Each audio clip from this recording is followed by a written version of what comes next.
3 jenazah bocah tenggelam di Sungai Bulu Cenrana, Desa Bulu Cenrana, Kecamatan Pitu Riawa, Kabupaten Sidrap, akhirnya ditemukan. Ketiganya diketahui bernama Sakira, 6, Ainun, 6, dan Zahra, 6, pelajar kelas 1 SDN di Bulu Cenrana. Korban pertama yang ditemukan adalah Ainun pada Senin tanggal 11 Oktober tahun 2021. Ainun ditemukan 1 km dari titik duga lokasi jatuhnya. Hari kedua pencarian, tim SAR gabungan menemukan korban kedua yakni Sakira.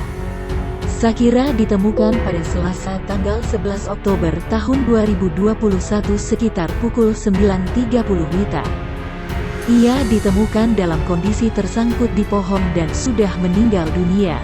Jenazah Sakira ditemukan kurang lebih 700 meter dari titik duga lokasi jatuhnya. Selanjutnya, korban ketiga yang berhasil ditemukan yakni Zahra, 6. Zahra ditemukan dalam keadaan sudah meninggal pada pukul 10.30 WITA.